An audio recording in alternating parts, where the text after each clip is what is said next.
programa Saber Direito desta semana é com a professora Jussiane Louvera. O curso é sobre prisão e liberdade provisória. Tem dúvidas sobre o assunto? Mande um e-mail para saberdireito@stf.jus.br. E você também pode estudar pela internet www.tvjustiça.jus.br. Olá, meu nome é Jussiane Louvera, eu sou professora de Direito Processual e estamos aqui para falarmos na nossa terceira aula através do assunto prisão preventiva. Então, convido todos vocês a permanecer aqui conosco no Saber Direito para tratarmos de prisão preventiva agora e depois irmos para as próximas aulas também falando sobre o assunto prisão e liberdade provisória. Bom, a prisão preventiva é a prisão cautelar por excelência. É a prisão provisória por excelência. Porque, como vimos, a prisão em flagrante, ela tem a sua natureza jurídica discutida. Há os que entendem que ela efetivamente é uma prisão cautelar, mas há o entendimento de que ela é uma prisão pré-cautelar, que ela tem natureza administrativa. Essa situação não acontece quando se trata de prisão preventiva. A prisão preventiva, ela, por excelência, é a prisão provisória, é a prisão cautelar. A prisão preventiva está prevista nos artigos 311 ao 316 do CPP. Ao contrário do que acontece com a prisão em flagrante, a prisão preventiva depende de ordem judicial. Ela só pode acontecer mediante ordem de um juiz. E o juiz, é claro, para dar essa ordem, vai ter que passar por toda aquela análise que a gente conversou na nossa primeira aula a respeito dos princípios que envolvem as medidas cautelares. Ele vai ter que efetivamente verificar se essa medida é necessária. E aí, sendo, ele então decreta, ele dá a ordem da prisão preventiva. Veja, como é uma prisão que depende de ordem judicial, essa ordem precisa ser fundamentada. Isso está expressamente previsto no artigo 315 do CPP. É uma prisão que tem cabimento. Quando ela pode ser decretada? O legislador, no artigo 311 do CPP, dispõe que a prisão preventiva pode ser decretada no inquérito policial e que ela pode ser decretada no decurso do processo penal, da ação penal. Quando decretada no inquérito, ela não pode, em hipótese alguma, ser determinada de ofício. Então, nós temos que saber que a prisão preventiva cabe no inquérito e que a prisão preventiva cabe no processo. Quem pode decretar? O juiz. No inquérito policial, o juiz só pode decretar essa prisão se houver requerimento do Ministério Público, representação da autoridade policial. Na hipótese de se tratar de crime de ação privada, admite-se que haja o requerimento do ofendido, que no futuro será o querelante da ação privada. Em se tratando de ação penal, quem pode decretar é tão somente o juiz, em razão do princípio da reserva de jurisdição. Somente o juiz pode decretar. Mas, nesse caso, o legislador disse que o juiz pode decretar de ofício, mediante requerimento do MP, requerimento do querelante, nos casos de ação privada, requerimento do assistente de acusação.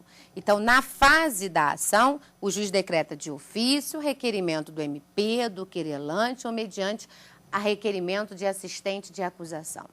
Aqui já há a primeira discussão a respeito do artigo 311.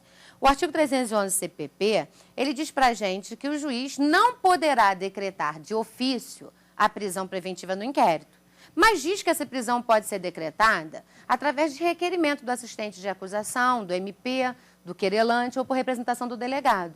O que há que se verificar aqui é o seguinte: o assistente de acusação nada mais é que o ofendido do crime de ação penal pública que se habilita pessoalmente quando é advogado ou constitui um advogado para representar seus interesses, para assistir, para ser assistente do Ministério Público. Então, essa assistência, diz o legislador no Código de Processo Penal, só é possível depois de oferecida a denúncia. Se o assistente só pode se habilitar e só pode ser admitido nos autos depois de oferecida a denúncia, é claro que não existe assistente na fase do inquérito, e se não existe assistente na fase do inquérito, eu não posso ter prisão preventiva decretada pelo juiz no inquérito policial através de um requerimento feito pelo assistente de acusação, já que esse momento não é possível ter assistência. Então, essa é a primeira crítica que se faz ao artigo 311 do CPP. Agora, para que o juiz possa decretar essa prisão preventiva, o juiz tem que estar diante das hipóteses de cabimento, dos fundamentos e pressupostos dessa prisão. Qual é a hipótese? Quando cabe a prisão preventiva? Aqui vai uma outra crítica. O legislador teve a oportunidade, agora com a Lei 2.403, de acertar essa ordem e não fez. Por quê? A hipótese de cabimento da prisão preventiva, artigo 313. O artigo 313 do CPP, ele diz pra gente que a prisão preventiva, ela cabe quando o crime for doloso e for punido com uma pena privativa de liberdade máxima superior a 4 anos. Então, quando cabe a prisão preventiva? Cabe nas hipóteses de crime doloso, punido com pena privativa de liberdade superior a 4 anos. Essa é a primeira hipótese de cabimento. A outra hipótese é a hipótese do 313, inciso 2. É a hipótese da reincidência. Hipótese muito criticada pela doutrina, no sentido de que, se o legislador diz que ninguém pode ser punido mais de uma vez pelo mesmo fato, não seria justificável que você tivesse um agente preso preventivamente por ser reincidente, ou seja, por já ter praticado o fato anterior.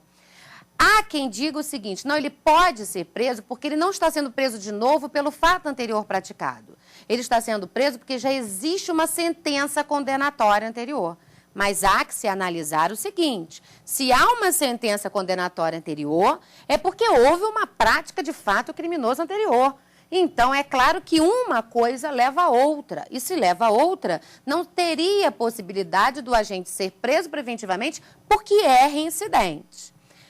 A crítica existe, mas a gente precisa saber que o legislador não alterou isso e manteve a possibilidade do agente ser preso preventivamente, ter hipótese de cabimento quando ele for reincidente. A outra hipótese, que está aqui no artigo 313, inciso 3, é a hipótese de se prender o agente que praticou um crime envolvendo a violência doméstica e deixou de cumprir uma medida de proteção. Então, o que o legislador disse para a gente aqui? É cabível a prisão preventiva quando houver descumprimento de medida de proteção no âmbito da violência doméstica. É uma outra hipótese de cabimento. O artigo 313 tem um parágrafo único, extremamente questionado, discutido e criticado. Por quê? Admitiu-se no parágrafo único do artigo 313 a possibilidade de prisão preventiva porque o agente não se identificou ou não forneceu elementos de identificação. E, por fim, na hipótese de cabimento de prisão preventiva, temos o que está no artigo 312, parágrafo único também do Código de Processo Penal, que diz respeito à possibilidade de prisão preventiva porque o agente deixou de cumprir uma outra medida cautelar anteriormente imposta. Então, essas são as hipóteses de cabimento da prisão preventiva. Há que se fazer uma crítica na hipótese em que o agente é preso preventivamente porque não se identificou. Hoje, isso não poderia mais acontecer em razão de nós termos o artigo 3º da Lei 12.037 de 2009. O artigo 3º, ele dispõe quando que o agente que não se identificou civilmente será identificado criminalmente. Então, antes de você parar para estudar o artigo 3º, você vai até o artigo 5º e inciso 68 inciso 58 da Constituição Federal, e você vai perceber que o legislador lá disse o seguinte: o civilmente identificado não será identificado criminalmente, salvo nos casos em que a lei dispuser. Então, o legislador está dizendo para a gente assim: foi preso, se identificou civilmente, não vai ser identificado criminalmente. Ou seja, não vai precisar passar pela identificação datiloscópica e fotográfica. Não vai ter essa necessidade, porque se entende que essa identificação é um constrangimento. Todavia, se identificou civilmente, mas a lei prevê também a possibilidade da identificação criminal, será o agente, então, identificado criminalmente, que é a identificação datiloscópica e fotográfica. Aí, então, nós vamos para o que dispõe o artigo 3º da Lei 2037, ou seja, o agente vai ser identificado criminalmente. Além dessa lei, nós temos o artigo 5º da Lei 9.034 de 95, que dispõe a respeito dessa identificação, dizendo que o agente que faz parte de organização criminosa, mesmo tendo sido identificado civilmente, será submetido à identificação criminal. Bom, isso já resolveria por si só o nosso problema encontrado no artigo 313, parágrafo único. Veja bem, o agente foi preso em flagrante, não se identificou no momento da lavratura do flagrante, o delegado, então, o manteria encarcerado até que se providenciasse a sua identificação criminal, para que, então, o agente fosse identificado. Agora, outra situação se apresenta. O juiz, quando toma conhecimento do flagrante, deve decidir se vai conceder a liberdade provisória ou qualquer outra medida cautelar cabível, ou se vai decretar a preventiva. Verificada que é a necessária decretação da preventiva porque o agente não se identificou ou não forneceu elementos para sua identificação, o juiz, então, decretaria a preventiva por esse motivo tão somente. Nesse caso, o legislador diz, assim, basta que se traga a identificação, basta que se faça a identificação e imediatamente o agente deve ter a sua prisão preventiva revogada. A crítica que se faz é que isso é um exagero, porque se há a possibilidade da identificação criminal, por que decretar a prisão preventiva? Ou se é para decretá-la, utilizar um parâmetro, um prazo determinado. Por quê? Porque o prazo máximo de 24 horas é suficiente para que o agente possa ser identificado criminalmente. Então, essa falta da identificação civil por si só recebe críticas como sendo possibilidade de decretação da prisão preventiva. Assim como a gente tem críticas em relação às medidas de proteção no âmbito da violência doméstica. Porque, veja bem, quando o agente ele deixa de cumprir uma medida cautelar no âmbito penal e o juiz, então, decreta a sua prisão preventiva, isso é compreensível. Agora, quando se trata da violência doméstica, essa medida de proteção, ela pode ser cível. E aí não se justifica a decretação de uma prisão preventiva em razão de um descumprimento de uma medida cível, uma medida que não é penal. Imagine se essa medida é de caráter alimentar ou em razão de propriedade. Descumpriu essa medida e vai ser preso, essa medida ela não tem sequer a natureza penal. Então não se justificaria a prisão preventiva. Todavia, em razão do advento da Lei 2.403, nós hoje temos essas hipóteses como sendo hipóteses de cabimento da prisão preventiva. São elas: crime doloso, punido com pena privativa de liberdade superior a 4 anos, a hipótese inciso 2, reincidência, a hipótese inciso 3, descumprimento de medidas de proteção no âmbito da violência doméstica, a hipótese do parágrafo único, a falta de identificação civil, e a hipótese do parágrafo único do 312, que é o descumprimento de uma medida cautelar anteriormente imposta. São as hipóteses. Vimos que cabe a prisão preventiva, porque uma dessas hipóteses está presente, aí então nós vamos ter que analisar agora os pressupostos. Aí sim a gente faz a análise do artigo 312. A gente tem que verificar se estão presentes o fumus boni iuris, fumaça do bom direito, ou como querem os doutrinadores, fumus comissi delicti, ou se está presente o periculo in mora, perigo na demora, ou como querem os doutrinadores, periculo libertatis. Nessa situação, se há fumus boniuris, é porque há possibilidade de condenação, há indícios de autoria e prova da materialidade. Isso por si só é suficiente para prender alguém preventivamente? Já vimos que não. Inclusive, tivemos uma pergunta de um aluno a respeito disso, que foi aqui respondida. Mas, além do fumus boniuris, temos o periculo in mora, que é o perigo na demora, o periculo libertatis, o perigo na liberdade do agente.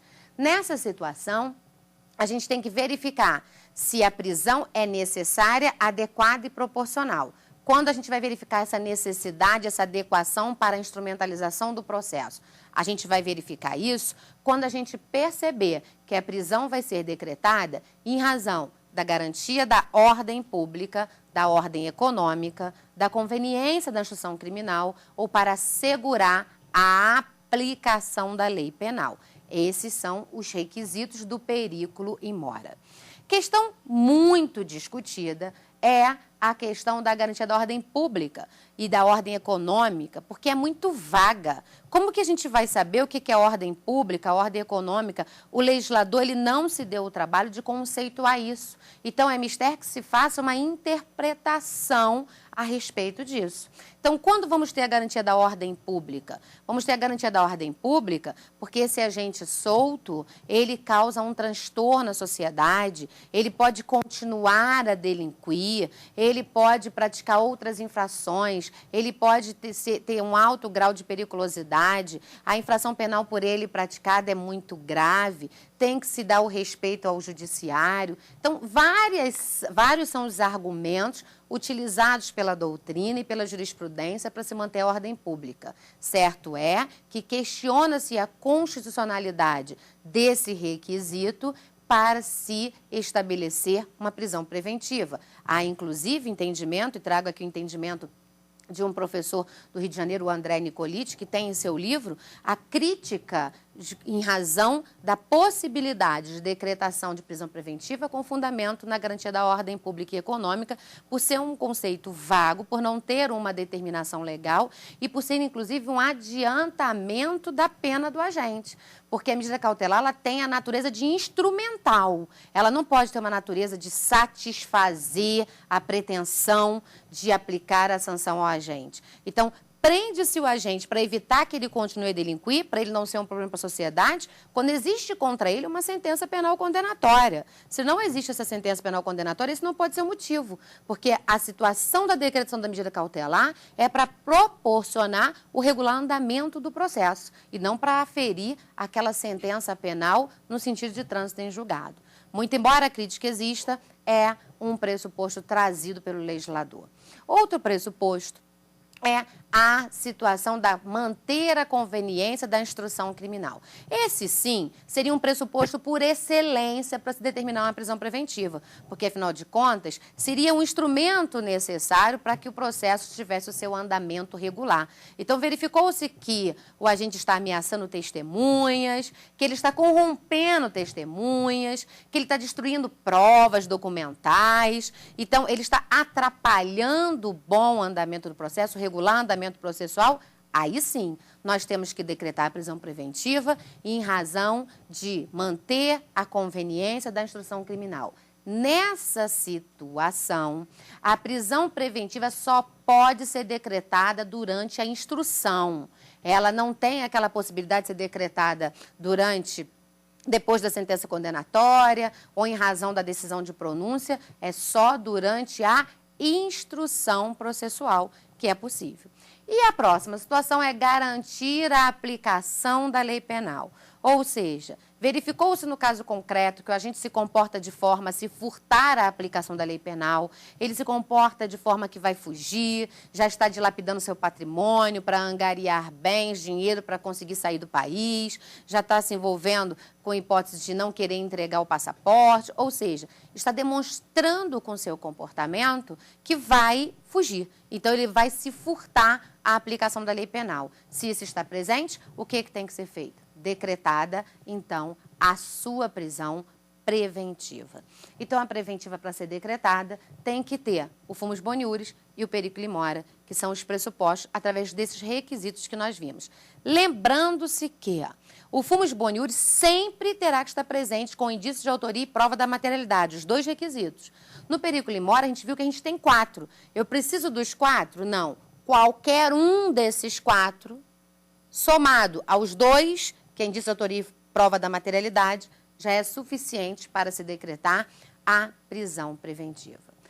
O juiz decretou, porque os motivos estão presentes, mas o legislador expressamente disse que para essa prisão ser decretada, eu tenho que ter as hipóteses de cabimento do artigo 313.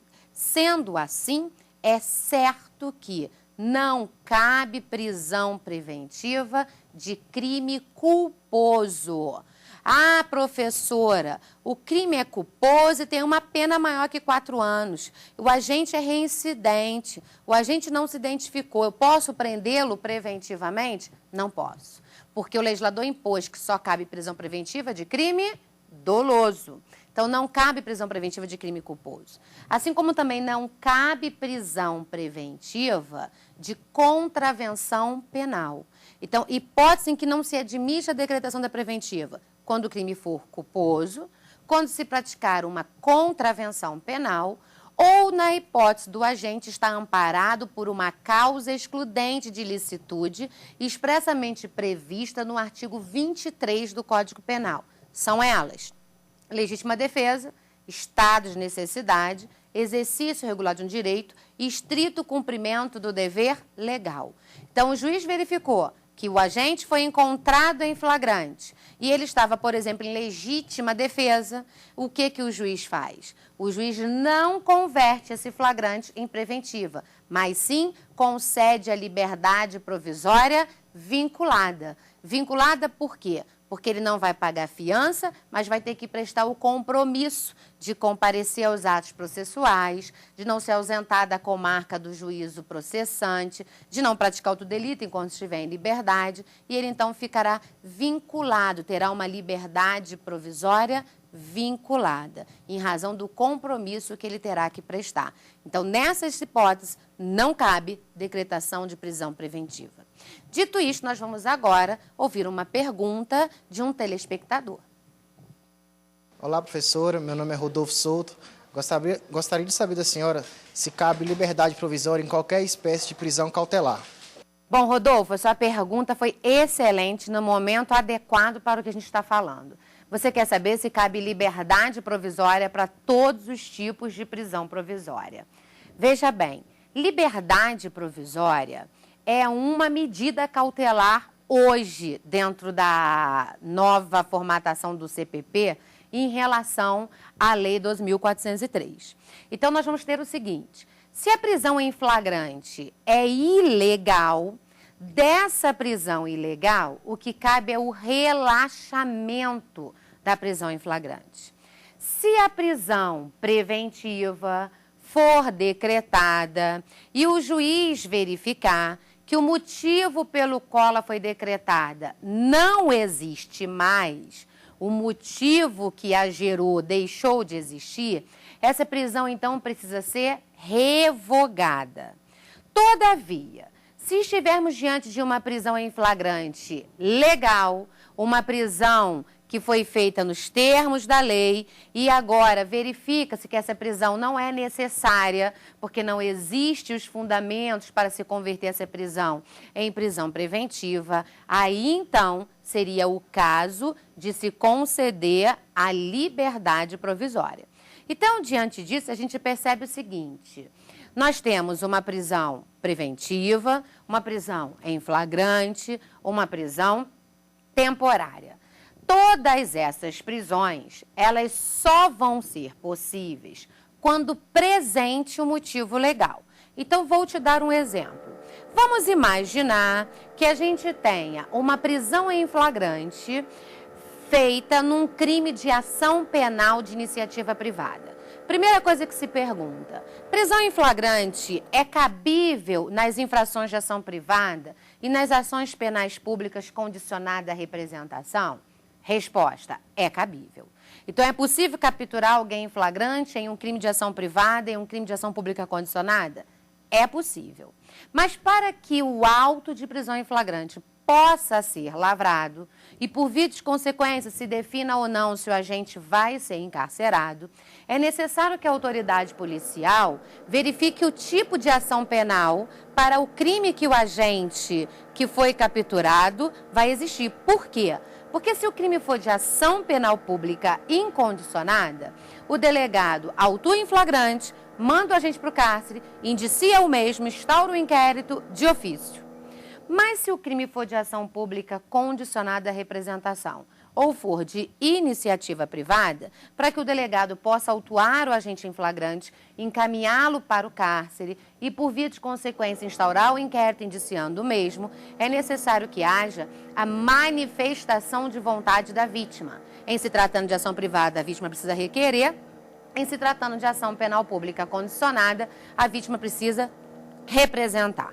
Sendo assim, imagine a situação de ter sido alguém preso em flagrante por um crime de ação penal pública condicionada à representação. O delegado autuou o agente em flagrante, indiciou mesmo no inquérito, sem que houvesse a representação da vítima. Esse flagrante é legal? Não. Esse flagrante passa a ser ilegal, porque ele só podia ser autuado se a vítima tivesse manifestado a sua vontade. Não há necessidade de uma formalidade, não há necessidade de requisito, de requerimento, de documentação, mas de alguma forma a vítima tem que mostrar que tem interesse em ver a autuação e a instauração daquele inquérito. Então, nesse caso, a prisão em flagrante seria ilegal. O mesmo se daria se nós tivéssemos um flagrante provocado, um flagrante forjado. Nessas situações, o flagrante também seria ilegal. Diante dessa situação, o que o magistrado deve fazer? Qual é a atuação dele? Não pode ser outra, senão relaxar a prisão em flagrante. Então, nesse caso, a gente não fala de liberdade provisória, a gente fala de relaxamento. Em contrapartida, se essa prisão em flagrante for legal, feita de acordo com a norma legal, o juiz vai analisar, depois de ouvir o MP, se é o caso ou não de decretar a preventiva, ou se não for, então ele concede a liberdade provisória. Então, não sendo a hipótese de estar presente os motivos da preventiva, aí sim ele concederia a liberdade provisória. E outra situação é quando o juiz decreta a prisão preventiva, no decorrer do procedimento, ele conclui que, na verdade, os motivos da preventiva não estão mais presentes. Isso acontece muito quando a preventiva é decretada com fundamento na conveniência da instrução criminal. Porque, sendo esse o fundamento, essa prisão só pode durar o período da instrução, de forma que, se o juiz mandou prender porque a vítima estava, de alguma forma, ameaçando testemunha, e essa testemunha já deu o seu depoimento, o motivo pelo qual ele foi preso não existe mais. Afinal de contas, já se fez a instrução, já se tomou o depoimento, o que não mais vai se verificar a necessidade de se manter preso. Nesse caso, o que o juiz faz? Revoga a prisão preventiva. Então, a sua pergunta, Rodolfo, foi excelente, até para nós esclarecermos para os demais alunos, para os nossos demais telespectadores, que liberdade provisória não é cabível para qualquer tipo de prisão. Temos outros institutos, que são a revogação ou o relaxamento. Tá claro? Bom, voltando ao nosso tema, a gente estava falando, antes da pergunta, de prisão preventiva, vendo quando é a hipótese de cabimento, vendo quem pode decretar a hipótese de medida cautelar ou não. O que nós vimos? Prisão preventiva é a prisão cautelar por excelência, de forma que só quem pode decretá-la é o juiz. E o juiz vai fazer de ofício ou mediante provocação, tendo essa prisão cabimento no inquérito ou na ação. Mas, para que o juiz decrete, ele vai ter que fundamentar essa decisão. E essa fundamentação é importantíssimo afirmarmos. Essa fundamentação não pode ser a cópia do dispositivo legal. O juiz tem que efetivamente motivar.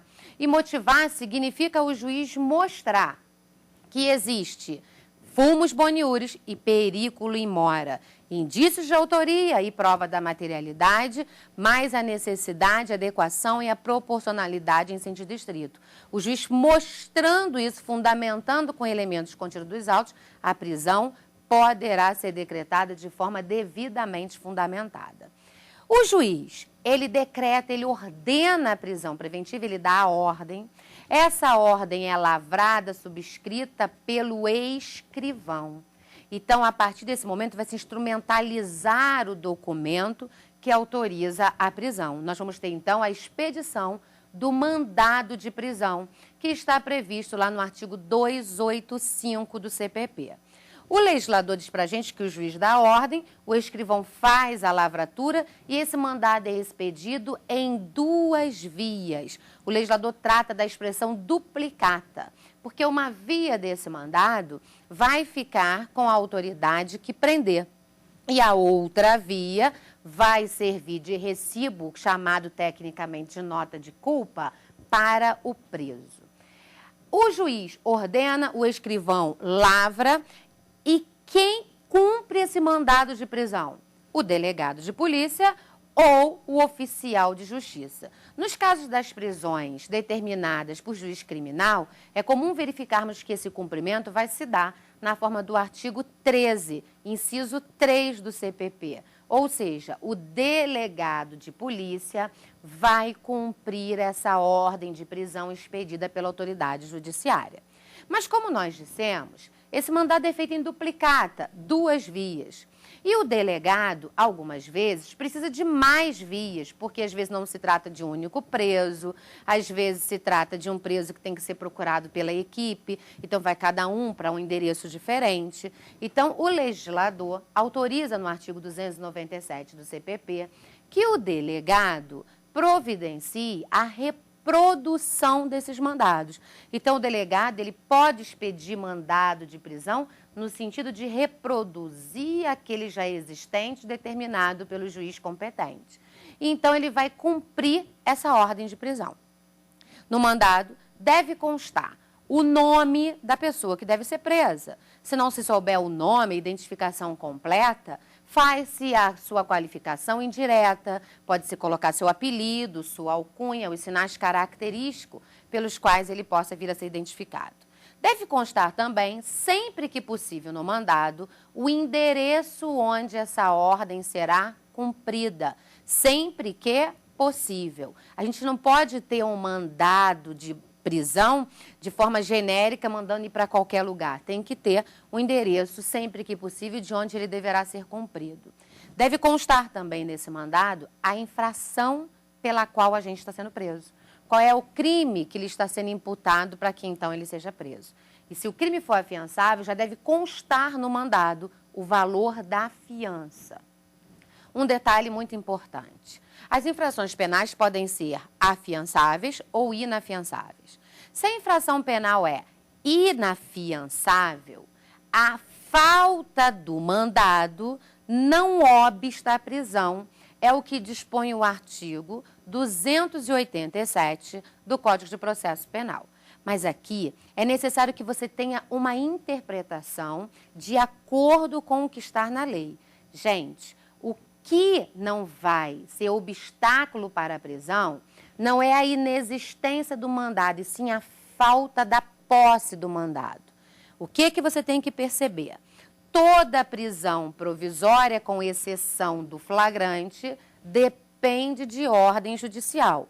Então, para que essa prisão possa ser executada, necessariamente a ordem tem que existir.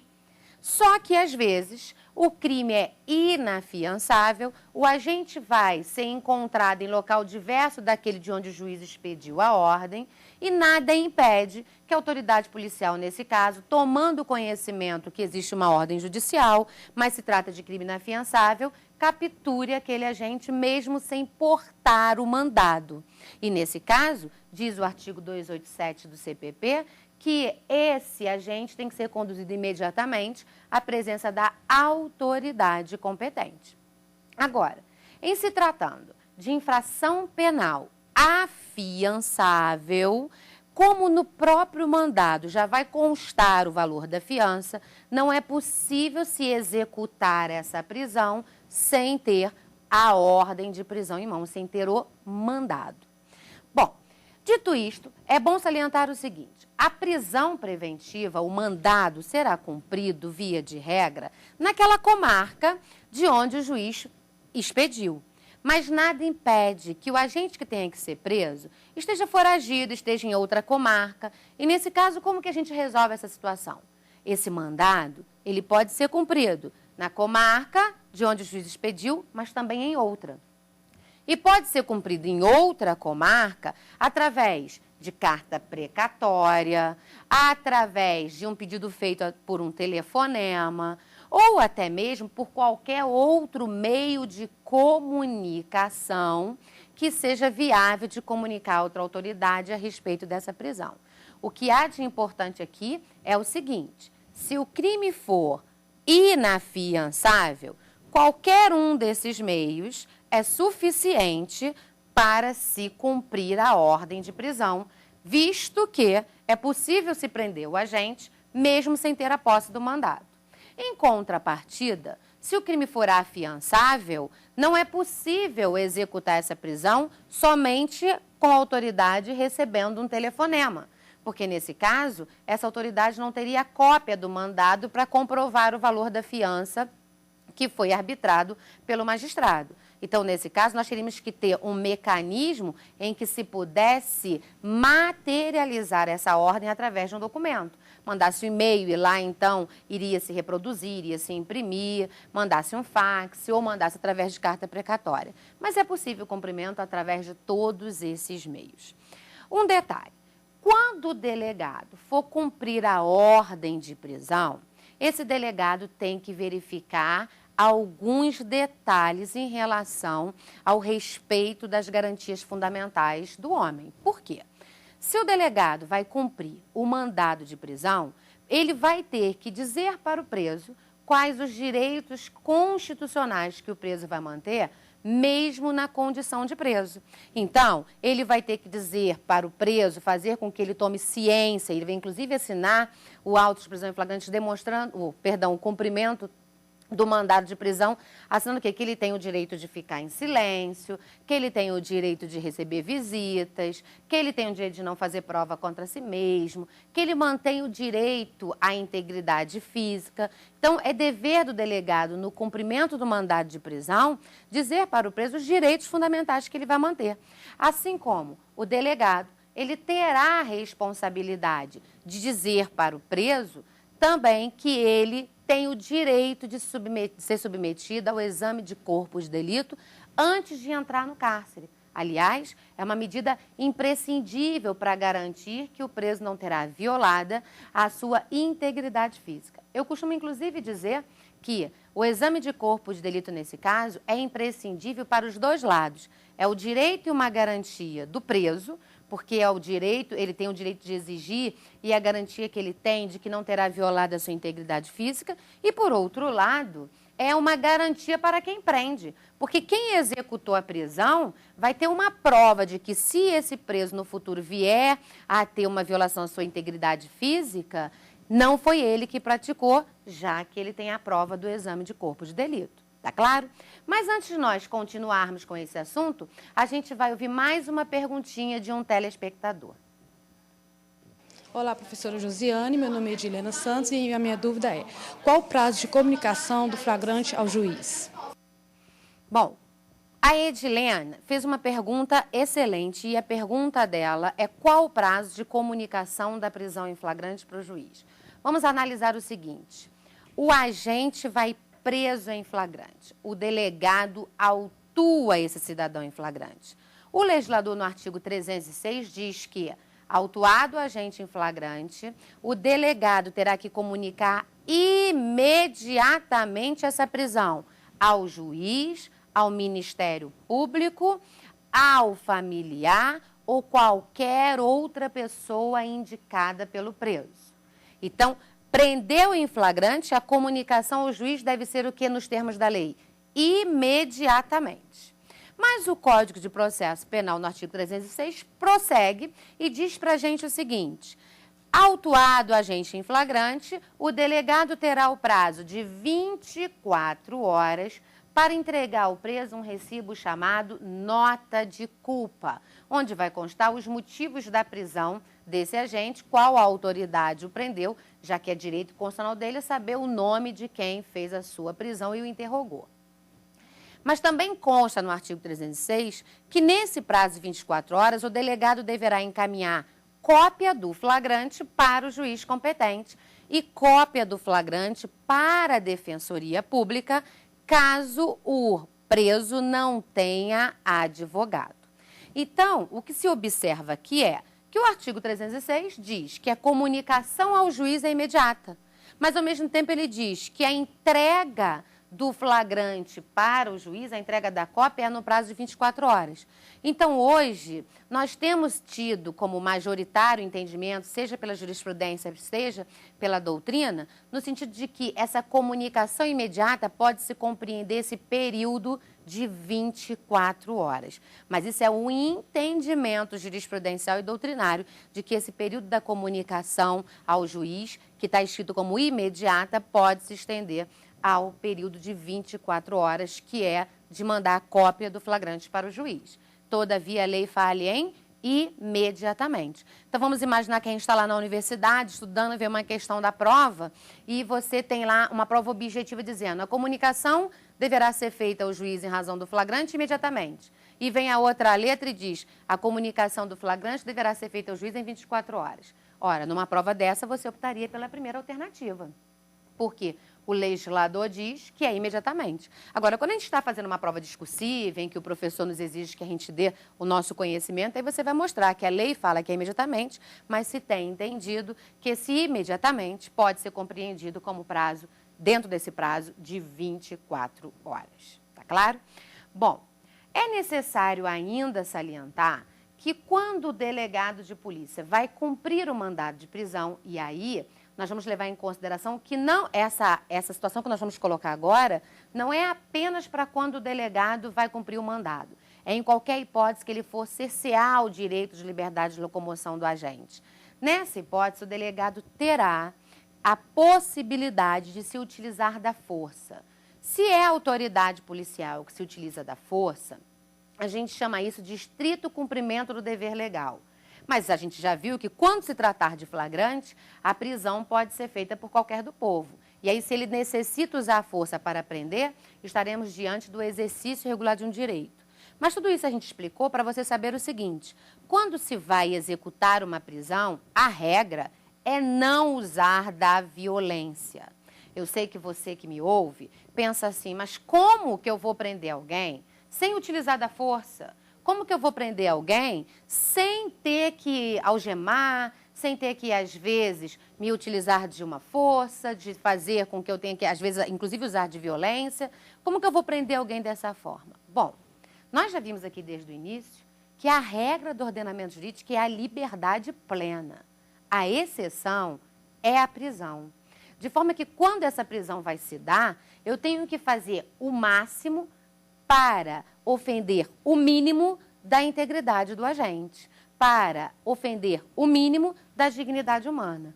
Então, se eu vou prender o agente, dou a ordem de prisão e esse agente não oferece risco para a sociedade, não oferece risco nem para ele mesmo, nem para as autoridades ou para quem esteja executando essa prisão, ele não resiste, ele não tenta fugir e ele acata essa ordem prisional, outra alternativa não resta se não conduzir esse agente à delegacia sem ter que se utilizar da força.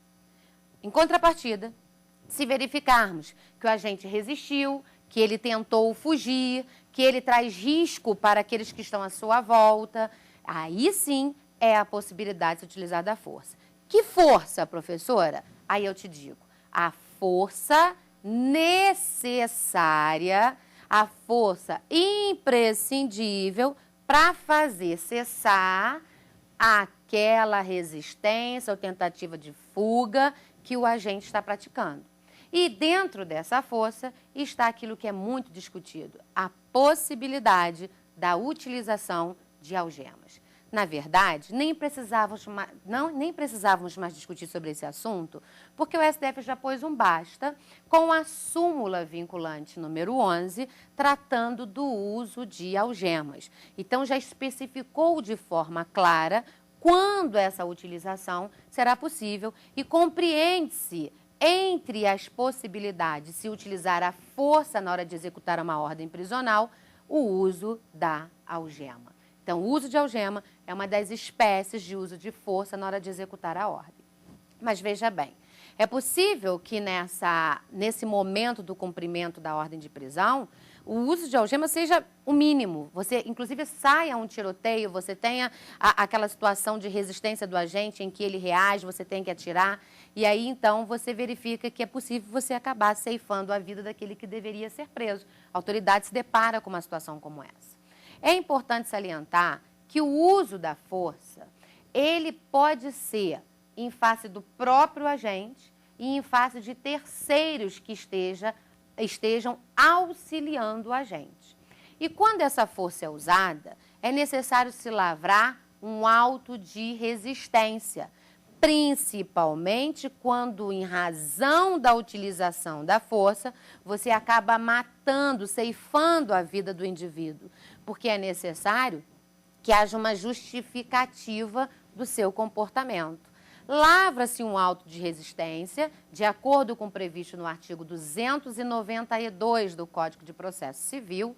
Esse auto de resistência é encaminhado para o Ministério Público e então se verificará se ele chegou à conclusão que o agente policial agiu no estrito cumprimento do dever legal, se ele agiu em excesso, se esse excesso foi culposo, se esse excesso foi doloso, porque se verificar a possibilidade do excesso, a partir desse auto de resistência, instaura-se em face da autoridade que utilizou a força um inquérito policial, justamente para apurar se esse excesso foi a título de dolo ou foi a título de culpa. Então, como acabamos de afirmar, na hora que a autoridade policial vai cumprir esse mandado, é necessário tomar um cuidado em relação ao emprego de força, que está expressamente vedado no artigo 284 do CPP, que diz que não se deve utilizar da força, salvo quando ela for necessária. E também tem previsão no artigo 292. Nós dissemos anteriormente que o delegado vai cumprir o mandado no local em que constar para a ordem de prisão ser cumprida. Mas é possível que quando o delegado chegue até o local onde ele deve cumprir a ordem, o agente fuja para um outro local. É possível eu sair da casa do agente que deve ser preso e ir para a casa de uma outra pessoa para cumprir essa ordem de prisão? É. O legislador diz isso no artigo 293 do Código de Processo Penal. O cumprimento do mandado ele deve se dar no local para o qual ele foi expedido. Mas nada impede que, em perseguição do agente, eu acabe tendo que entrar em outro. E aí, nesse local, eu intimo o morador, mostro que ali existe um mandado contra aquela determinada pessoa e intimo para que ele me entregue aquela pessoa. E se ele se negar, pode ser utilizada a força em relação a ele?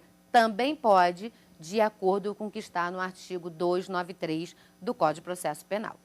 Bom, cumprido o mandado de prisão, o delegado de polícia fez a sua atribuição, exerceu a sua atribuição. E o Código de Processo Penal dispõe, no artigo 316, que executada a prisão preventiva, se verificar no curso do processo que o motivo pelo qual ela foi decretada, esse motivo não existe mais, essa prisão não tem outra alternativa senão ser revogada. Então, o juiz mandou prender porque motivo existia. Agora o motivo desapareceu, outra alternativa não há senão revogar. Se insistir nessa prisão, essa prisão que era legal até esse momento, passa a ser ilegal. Então, não só a prisão preventiva, mas toda e qualquer medida cautelar pode ser revogada, desde que os motivos pelos quais elas tenham sido decretadas não existam mais. Você também encontra isso no artigo 282, parágrafo 5º do Código de Processo Penal, combinado com 316 do Código de Processo Penal. Bom, é necessário ainda afirmarmos que hoje é possível que essa prisão preventiva seja executada em um estabelecimento prisional, mas nada impede que ela seja executada em um domicílio. Porque hoje, com o advento da Lei 2.403 de 2011, é possível a chamada prisão domiciliar, nos termos do artigo 317 e 318 do Código de Processo Penal. A prisão domiciliar, ela nada mais é que a forma de execução da prisão preventiva nas hipóteses previstas no artigo 317. Muito embora exista entendimento de ser ela uma medida cautelar autônoma, ou seja, uma outra hipótese de prisão. Na verdade, o que prevalece é o entendimento de que a prisão domiciliar nada mais é do que uma forma de execução da prisão provisória, da prisão preventiva. Tanto é assim que, para se determinar uma prisão domiciliar, são necessários os requisitos, os pressupostos da prisão preventiva. Bom, nessa aula, nós falamos da prisão preventiva, falamos da hipótese de cabimento da prisão preventiva, falamos de quem é a autoridade que pode decretá-la, tratamos da obrigatoriedade que tem o juiz de motivar a sua decisão quando for determinar a prisão preventiva. Vimos aqui o fumus boniuris e o periculum in mora da prisão preventiva, vimos que é possível ela ser revogada e vimos que, se essa prisão foi determinada e o motivo pelo qual desapareceu, outra alternativa não há, senão o juiz revogar. Isso tem que ficar muito claro, porque da prisão preventiva cabe revogação, não cabe liberdade provisória. Bom, já terminando a nossa aula, aproveito para convidar vocês para a nossa próxima aula, que também será ainda do tema prisão e liberdade provisória. Será o tema de prisão temporária. E se porventura, depois de tudo aquilo que estamos falando nessas aulas, se você tiver alguma dúvida, não hesite em nos fazer a pergunta. Mande um e-mail para saberdireito@stf.jus.br. Aguardo vocês para o nosso próximo encontro. Tem dúvidas sobre o assunto? Mande um e-mail para saberdireito@stf.jus.br. E você também pode estudar pela internet www.tvjustiça.jus.br.